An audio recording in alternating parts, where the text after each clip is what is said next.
বন্ধুরা এই ভিডিওটা কিন্তু আমি কয়েকদিন আগে করেছি, কিন্তু কাজের বিভিন্ন ব্যস্ততার জন্য আমরা এই ভিডিওগুলো এডিটিং এবং কি আপলোড করার সময় মিলাতে পারতেছি না। তো বন্ধুরা যত যাই হোক এখন কিন্তু ভিডিওটা করে ফেলছি, এটা হচ্ছে বড় কথা। আমি যেটা বলতে চাচ্ছি এই ডিজাইনগুলো হচ্ছে 3 ফুলের ডিজাইন। এটা হচ্ছে প্রাইডের ওড়না দেওয়া আছে এবং কি হাতাটাও প্রাইডের।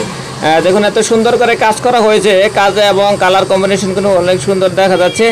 আর এটা হচ্ছে নর্মাল ভয়েলের, তার মানে মদিনা ভয়েল, আর সেলোয়ার ওনা হচ্ছে রেড কালারের সাথে হচ্ছে অপোজিট করা, মানে এটা হচ্ছে কন্ট্রাস্ট বলা হয়।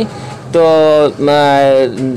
হলুদের সাথে রেড কালার দেওয়া হয়েছে। আর এটা হচ্ছে শুধুমাত্র ওড়নাটা সাদা কালার, আর হচ্ছে জামা এবং সেলোয়ার হচ্ছে এটা হচ্ছে কালার, ওই যে সবুজ না অ্যাকুরেট জলপাই কালার, কাঁচা জলপাই কালার। বন্ধুরা এগুলো যদি আপনাদের পছন্দ হয় তাহলে অবশ্যই আমাদেরকে জানিয়ে দেবেন। এটা হচ্ছে হোয়াইট কালারের মধ্যে, এটাও হচ্ছে ওড়নাটা প্রাইড কালারের। আর প্রাইডের ওড়নাগুলোর মধ্যে হচ্ছে আলাদা একটা কিন্তু ডিজাইন করা হয়েছে, মাঝখানে 2টা পার্ট ঢুকানো হয়েছে, 2টা ছোট ছোট পার্ট দেখানো হয়েছে। আর এটা